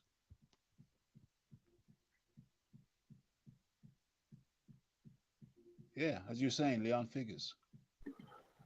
Yeah, I don't think it was a payoff. I actually think that there was more value for the zone in Lara winning with his one punch power. Everyone waiting to see. I think Eddie Hearn enjoys throwing him in there and upsetting the apple cart. It's just Eddie Hearn had nothing to do with the guy not making weight. No. He didn't tell him to. I don't know. What did they eat in Mexico? He didn't tell him to overload. Yeah, he didn't tell him to overload. Donkey meat. Donkey burrito. If it's Canelo, it's donkey burritos. Donkey burritos. Finest donkey meat. Yeah, it's just I don't see what that's got to do with Eddie Hearn.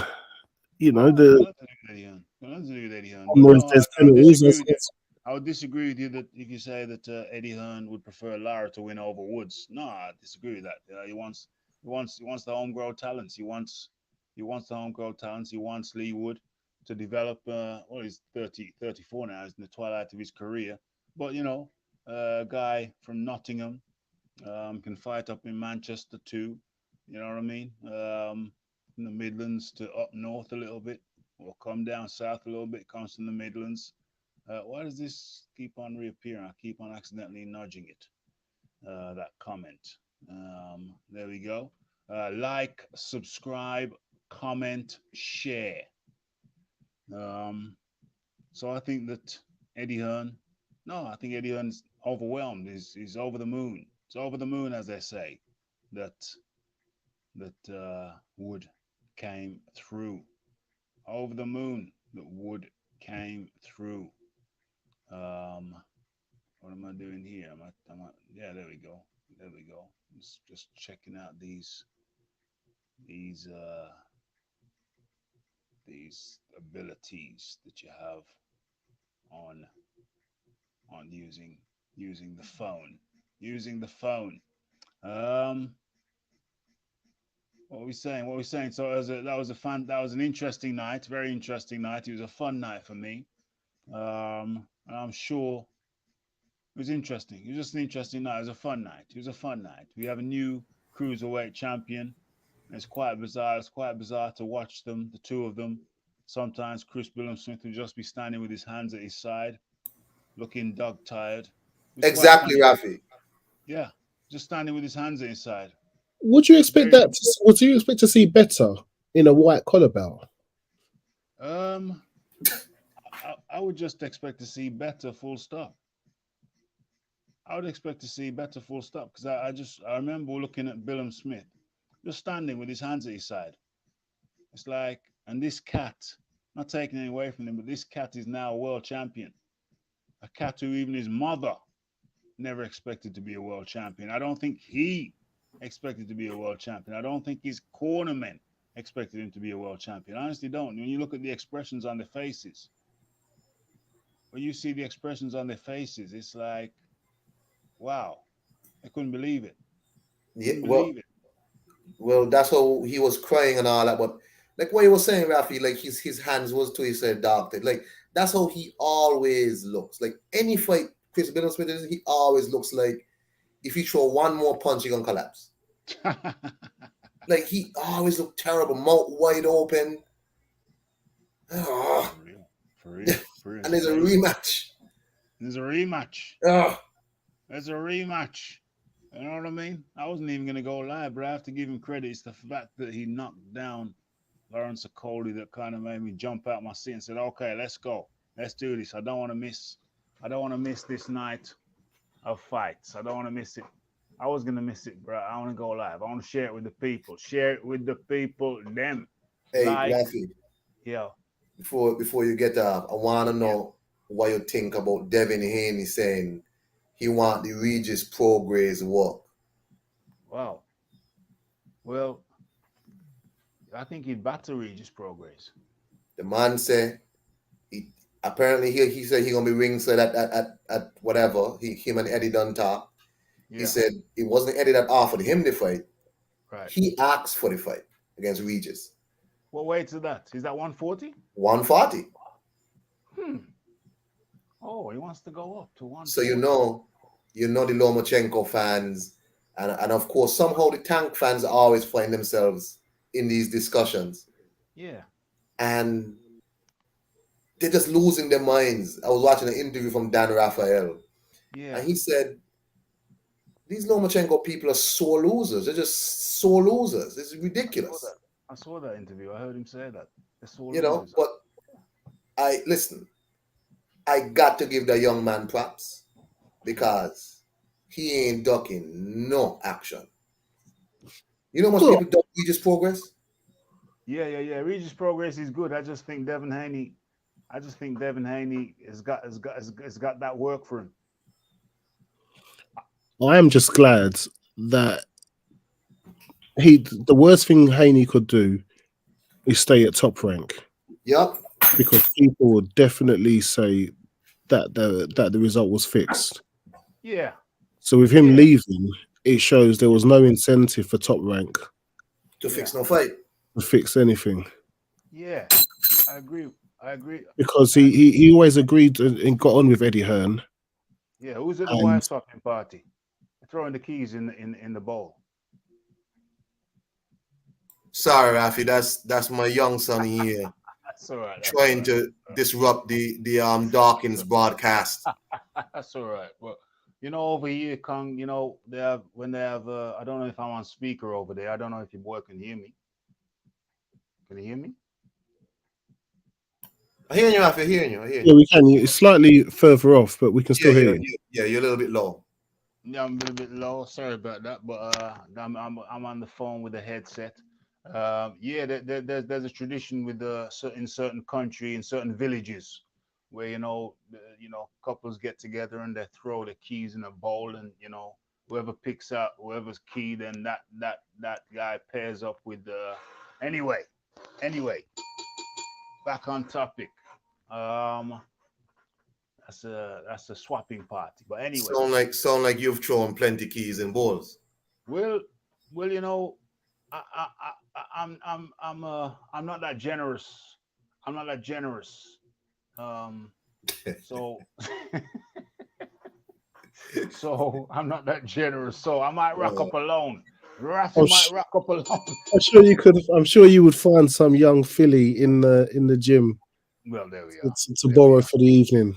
So you wouldn't care who she swapped with. You've nailed it. You've nailed it. Never been to one of them parties, to be honest with you. I think I've been able to source talent without having to give up my treasures. You know what I'm saying? But yeah, the narrative that he signed with Top Rank. He signed with Top Rank. That's why the Paulie Malignaggi thing. I really should have touched on that, because who the hell is going to be talking to Paulie Malignaggi? Paulie Malignaggi lost his job because of his unsavory views. You know what I'm saying? That's how he's still liked in the industry, though, so I can imagine he has got some industry sources. I can. You mean contacts? Yeah, contacts. I'm sure he still speaks to people. Fair enough. Contact sources, but he was wrong. He's talking crapola. He said that Devin Haney had re-signed. He had not re-signed. That's one thing that he's wrong on. And then he said he came out with this thing. And people sucked it up, and I don't understand because there's more than one way to look at a situation. So he said, well, on the betting lines, um, you could have Lomachenko was in the ascendancy, and so on the betting lines, if you'd have bet on Lomachenko, he was rising up. He was in the ascendancy. He was in the ascendancy. So why didn't people start voting for Haney in the last round? Who but a degenerate gambler would be even thinking about that? Boxing fans would be thinking about the actual fight. Loma was, of course, he was in the ascendancy. He won round 10 and round 11. So, of course, he was in the ascendancy. But Malignaggi made it look like, this is proof of some kind of conspiracy because look how the betting lines kind of went in favor of Loma as the favorite. And therefore, how could he lose? And why weren't people? He was coming up with all kinds of theories on this Shizzler. Well, I put it this way. You can flip it around. You can say this. I forgot what I was going to say, but you can flip it around. And you can say this. Well, if Loma was in the ascendancy, I forgot what my take was. Let me see if I can remember by thinking it through. If Loma was in the ascendancy, then why didn't Malignaggi put the bank on Haney then? Or Loma?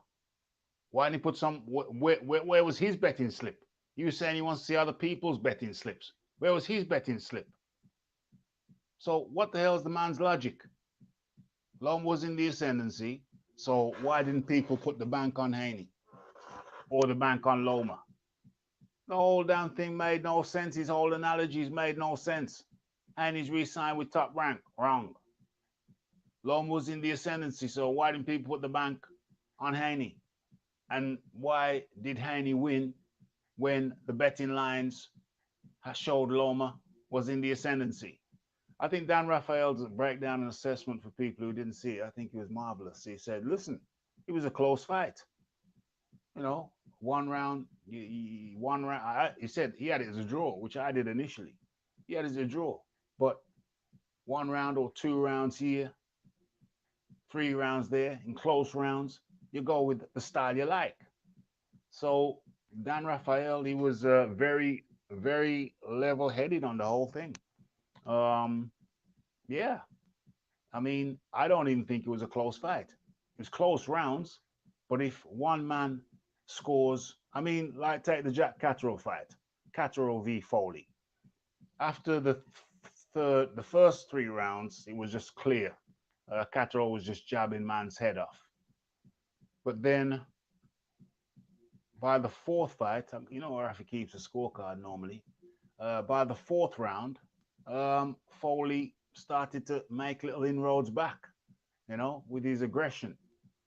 Still getting beat, but he started to make inroads back. By the 6th round, Foley was still getting beat almost every single round, but he was making it. He was coming back. He was coming back. He was coming back, and so he was fighting. Now, if you look at the scorecards, the ultimate scorecards, that won't reflect. It won't reflect that Foley started putting up a fight against Catterall. It'll look like it was just a total whitewash, and Foley was just run through, but he wasn't. Towards the end of the fight, he was coming good. From the mid part of the fight to the end of the fight, he was in the ascendancy. Foley was in the ascendancy, but the cards won't show that. So to me, the rounds were close, but I had Devin Haney winning the majority of the rounds. So was the fight close? I don't know. The rounds were close, but to me, at the end of the day, if you got one guy who's winning rounds, just edging out rounds, eking out rounds, then was the fight really that close? I can understand somebody saying the fight was close, but it wasn't close to me on second viewing. Haney was just, let's get some more cat suit. Haney was just doing his thing.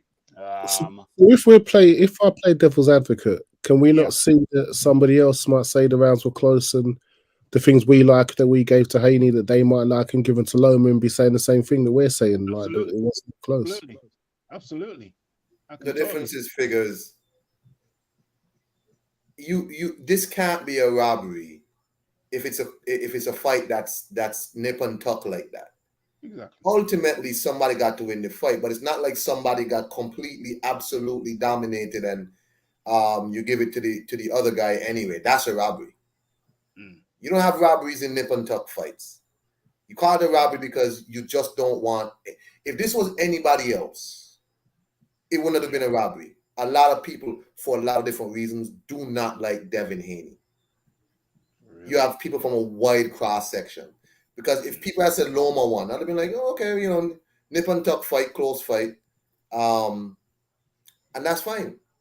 But what you're seeing is people who I might think lost money on this fight.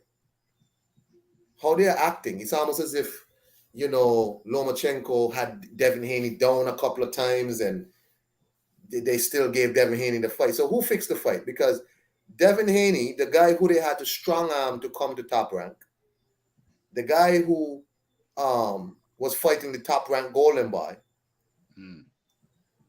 the guy who was on the last fight of his contract, who didn't resign, who would fix the fight for Devin Haney?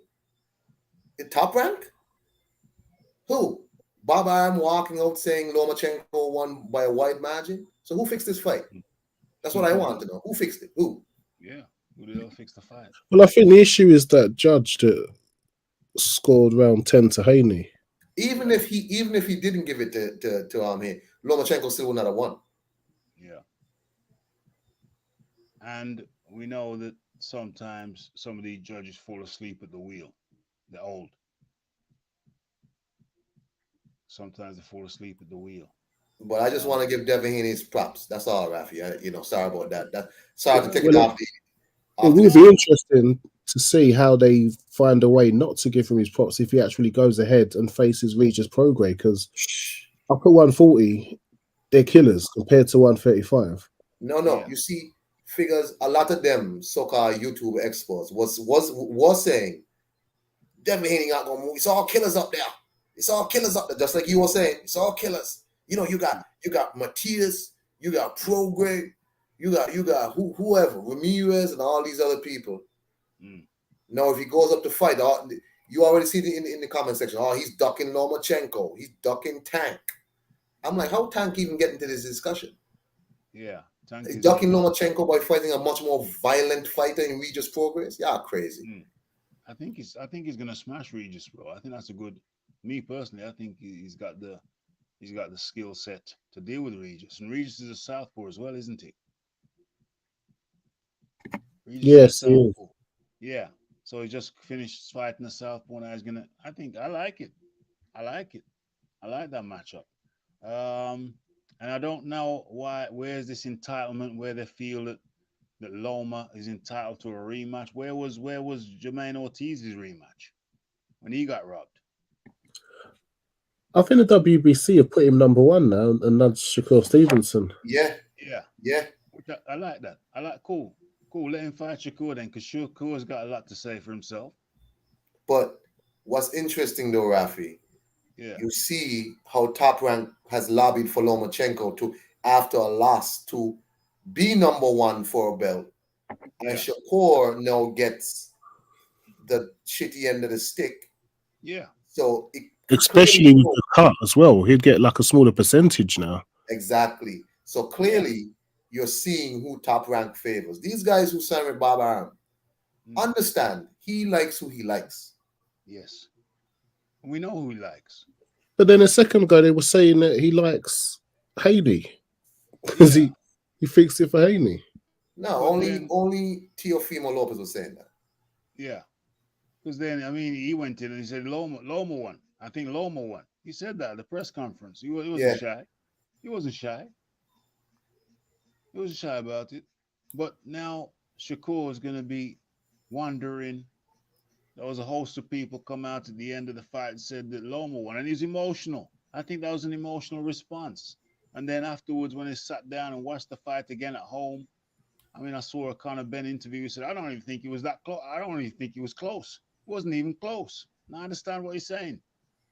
Because once you watch it properly and you realize this guy is tutting up round after round after round after round. Yeah, the rounds are close. But if you're tutting them up, if you're edging out a lot of rounds, then is the fight close? You know, there's an argument to say, yeah, it is close. And I'm saying, well, it wasn't even that close because one man on my scorecard was consistently tutting up those rounds. And I saw Loma running away from the action multiple times. I saw Loma running away from the action more than I saw him running towards the action. Let's get it right. Let's get it right. You know what I mean? Yeah, he had a couple of rounds where he did particularly well. And he had a couple of other rounds where he did reasonably well. But overall, I mean, the winner for me on second viewing was clearly Devin Haney. And I don't understand all the entitlement around Lomachenko. I really don't understand it. He's a sore loser. He's a sore loser. Multiple people have said it. I never really thought about it too much, but he's a sore loser. Why are people kowtowing to Lomachenko? To me, he's lost his last 3 fights. He lost to Tio, he lost to Jermaine Ortiz, and he lost to Devin Haney. What's all this kowtowing to Loma? Maybe because in the war he's got the sympathetic vote, you know, he's got a sympathy vote. Yeah, maybe I gave him the sympathy vote when I first marked the fight, but not the second time I marked it. You know what I mean? But yeah, as for that Malignaggi, Paulie Malignaggi, how the hell is anybody putting Paulie Malignaggi on? Coming out with his nonsense about Devin Haney's re-sign. The guy seems like a damn imbecile and a fool. Imbecile and a fool. I don't know if anyone's putting him on. He's just doing it from his own YouTube channel, isn't it? And because other people are quoting him and making videos of what he says, like he's got like he's quoting some kind of insider information. He's what he's quoting is inside garbage, straight garbage. I mean, he ruined his own credibility when he said Devin Haney's re-signed, and he hasn't. That was the crux of his argument. That was the cornerstone of his argument. So what's he saying now? So what's up now? Well, we that's what I'm saying. We need something official to say Devin Haney is signed with PBC to go for Tank or Matchroom to go for Prograis. We need something official because at the moment we've had a rumor saying one and did you say Devin Haney said he wants Prograis, but he hasn't said he's signed with a because Eddie Hearn, come on. If Eddie Hearn had an undisputed bloody champion, yeah, he would advertise that. He couldn't keep quiet.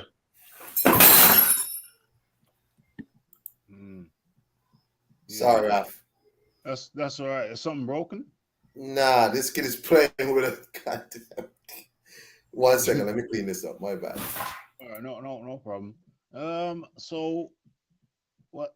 So yeah, I mean, something hard, something confirmed or not confirmed, or maybe we don't need anything confirmed. Maybe we can just leave it unconfirmed and let these cats out there continue to make a damn fool of themselves. They don't continue to make a damn spectacle of themselves. On a slight change of note, yeah, I had a thought. You know, Tyson Fury with these ramblings he's been kind of for the last week, saying stuff all over the place. Yeah, I think it might be a perfect media strategy because with what nobody is now saying how he screwed up the Alexander Usyk fight. Apart from me, when you watch my video, on the topic of him saying that he sent a contract to Joshua, Eddie Hearn comes out and said no contract has been received from him. And me saying the only fight that Tyson Fury should be talking about is the Alexander Usyk fight. And we don't want to hear no crap from him. If anybody watching this has not caught my last video, it is rather scathing. I need to have a listen because when I finish work, I jump straight on the line. It is a very scathing, straight from the heart, and it's probably one of my best monologues to date. I felt thoroughly satisfied with it. I went back and I listened to it. It's about 7 minutes, 10 minutes, and it is. I think I may have ethered Tyson Fury. I may have ethered Tyson Fury was straight from the heart, and it So have does. people had enough of him, or is he still popular? Well, he's still going to be popular because you got diehards, so he's still going to be popular. But I think the average fan now is his diehards are still his diehards, and his diehards can still fill Wembley if he fights Derek Chisora. I still believe that. But the average boxing fan now is seen through his crapola. And I'm very scathing of him, and I think I make some very key and salient points. The only fight that people are interested in hearing about is Tyson Fury signing legal documentation that ties him in to an Alexander Usyk fight. That's the only fight that's going to be acceptable. I said that in the video, and I think it's very difficult to argue against that. Hit that like button, hit that subscribe button, hit that share button. I will be having a listen as soon as this live is over. I will go through. I absolutely recommend you to do so, because I can really listen through one of my videos more than 2 times, because I have to listen to it several times through the editing process, editing this out, snipping that bit out, snipping that bit out. And by the time you've gone through the editing process, you're probably sick and tired of the damn video yourself. But this video, I think I've listened to about 3 or 4 times post editing, and that's highly unusual. So, in fact, I like it so much, I'm probably going to listen to it directly after this show. As a matter of fact, rat-tat-tat-tat. Well, I think you just go into the channel. Into the channel. Yeah. No, I was just gonna add on. I think if Femi and them even entertain this garbage, there'll be this is like a hamster wheel with Tyson Fury. You just run, and you don't get nowhere. Well, that's right. I said I covered that in the video as well. I think I covered. I'm proud.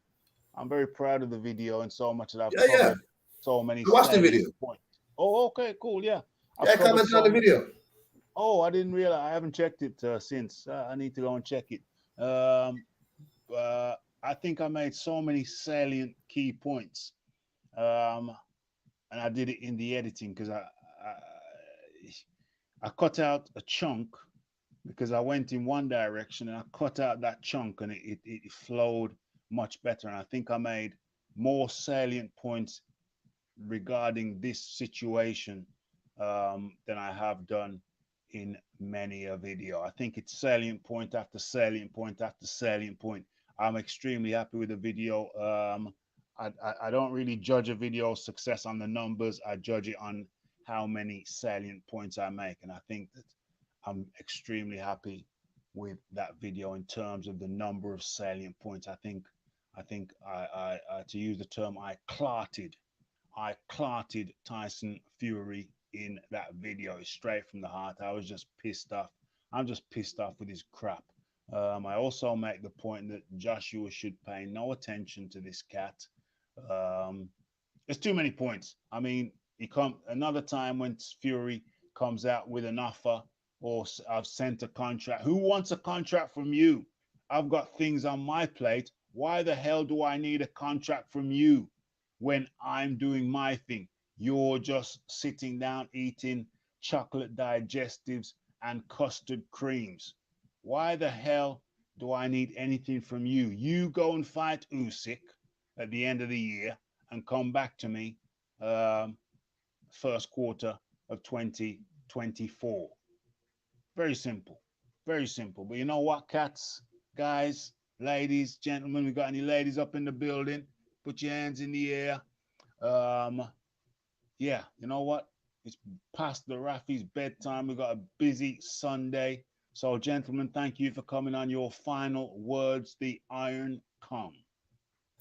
Yeah, what an awful fight by Billam-Smith and Lawrence Okolie. I hope the people of Bournemouth, I know you're happy because you don't normally get fights like that down there. I hope you're happy you get a world champion. Lawrence Okolie has to win this rematch apparently, because if you don't win that rematch, Pally, I don't know what they're gonna do with you. Because remember, whoever has you now with no belt has to rebuild you in some way. Yeah. And I'm not sure nobody gonna want to invest. It's not back to Matchroom because you've pretty much burned that bridge to cinders. Yeah. Boxer doesn't really have any room for you there. You need that belt, so you have to go in. And if you have to put Billam-Smith in a figure four leg lock, you got to do what you got to do to win that belt back. All right? I wouldn't put it past him. Y'all have a great evening, brothers. Take care of yourself, you know? Most definitely. That was the Iron Kong 26. It's very kind of him to join us on this Saturday night where we have two new champions, Chris Billam-Smith and Leigh Woods. So that was the Iron Kong 26, our man in the Caribbean. Iron Kong 26, guys, on channel. Sure, go check him out. And the Leon figures. Very nice of you to jump on and share your thoughts and observations. Your final words, Mr. Leon. I think we need to take a moment of silence to mourn the death of the Queensby card that was on tonight. I don't even know the results of any of the bouts that was on there. Wow. Queensbury. Dang. Yeah, man. Moment of silence. Oh, let's ring the bell. Moment of silence for them. And the Leon figures is gone, is muted. I think is that the mute? Do I see the mute? Oh. Yeah, I was trying to mute when I'm not speaking in case of any background noise. I know that. Yeah, that's a good principle. But it's your final words, my friend. So it's all you. Oh, I have to say, wow, that was a that was a WBO World Cruiserweight fight, the best in the world. Enjoy, people. Well. Okay, folks, and that was the Leon figures, and it's very nice of him to join, and it's very nice of you out there in YouTube land for joining me tonight. It was a crazy night. We're gonna chop it up some more on Monday, but right about now, Rafi's got to retire to the East Wing with a nice mug of Ovaltine, or maybe I go for the hot chocolate tonight. We shall see. But thanks for joining me, everybody. Thanks for the donation from Liquid Bullet. Much appreciation to you. Much appreciation to everybody who jumped on in the chat. Some faces we ain't seen in a little while, in a long while. Good to see everybody is alive and hopefully well. Okay, we're going to chop it up some more on Monday, but in the meantime, it's the Raphael Dawkins, it's the Combat Radio, it's the like, it's the subscribe, it's the comments, it's the shares, and it is the hitting the bell icon in order to stay updated with news and notifications. And don't forget about the live show. Don't forget to follow me on Twitter. Don't forget the videos. Well, Twitter suspended me at the moment, but hey, all I can say, all that's left for me to say is blessed.